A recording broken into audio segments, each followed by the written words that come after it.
Performance. This is Eric. Hey Eric, this is Kenny. I have the '03 hybrid WRX. How are you doing? Doing good. I was bored and making a YouTube video today, just like a how-to on the e-tuning. I was wondering if you had a couple minutes to answer a couple questions. Okay, what's up? What's up?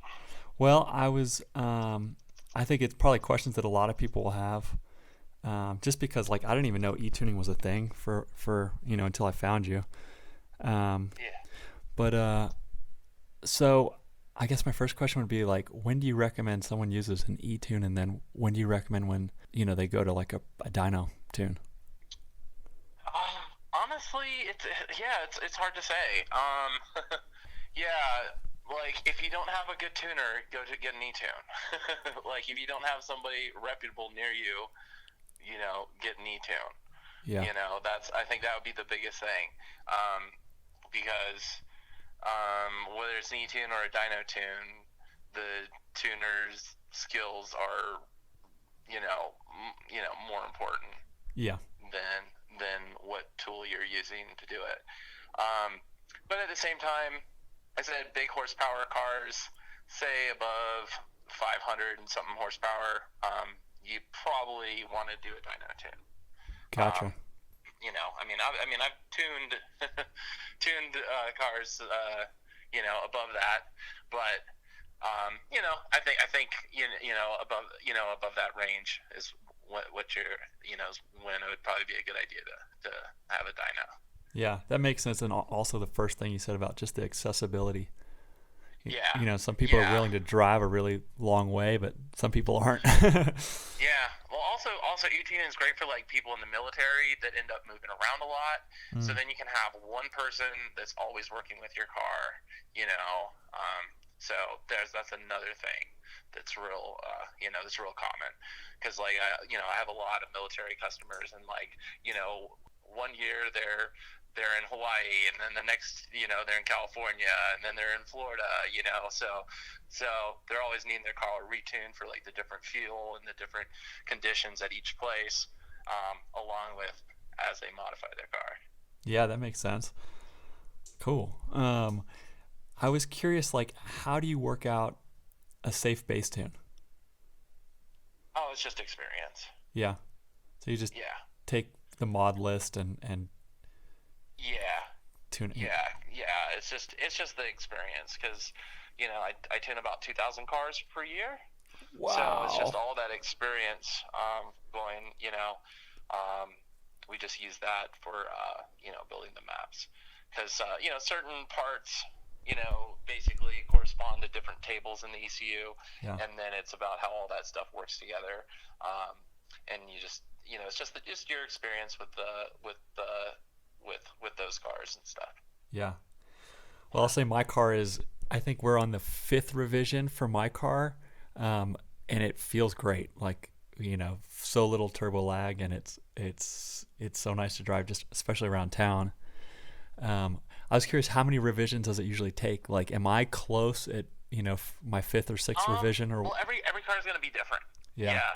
Yeah. So it's it's kind of like just one of those things where it's just kind of until it's done. you know Totally. most cars are between 5 and 10, I think, for some more simple setups. Yeah.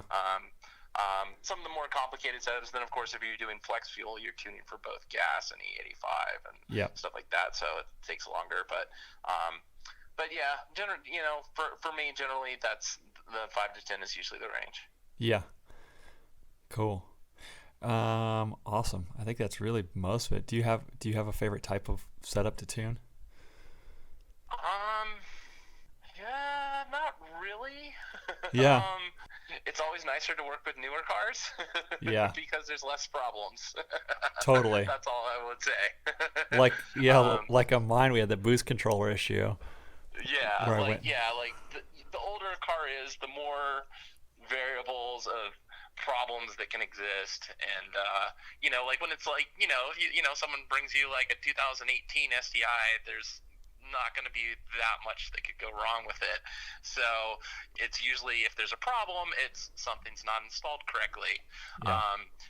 But you go into an older car, you have issues with sensors that might be bad. You got, fuel pressure regulators, wastegate springs that are bad. There's just, the older the car is, the more potential problems with it that there can be.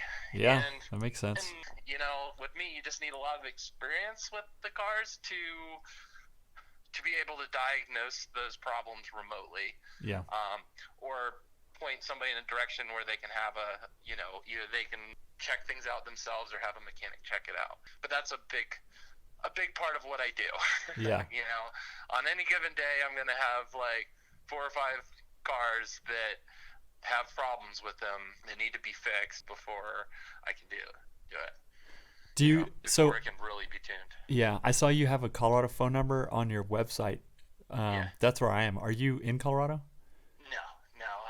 I just lived there for 11 years, and okay. I changed my number. Gotcha. Too many people have it. Yeah. And then do you ever do dyno tuning, or is it all e-tuning? It's all e-tuning these days. Yeah. It's just as busy as I am. If I try to do dyno tuning and then do e-tuning on the side, it wouldn't work. Not enough hours in the day. Sure. Even though that's the way most tuners do it, but it's also why I can, give a little, faster response to people compared to a lot of other tuners. Yeah. No, I think it's awesome. And then for my own curiosity, I'm looking at an 0405 STI. Just stock without changing anything. What kind of improvements can be made to that car? So the best, the easiest thing, thing that most people do is just go stage 2. That's, just get a downpipe. Anything else after that is just kind of bonuses, between boost controllers and intakes and exhaust systems, stuff like that. But yeah, so usually like your average stage 2 car, you're looking at, about 25% increase in horsepower. Wow. Just by adding the downpipe and getting it tuned. Dang, that's awesome. Yeah. Cool. Well, awesome. That's all I can think to ask you. I think that people get a kick out of this.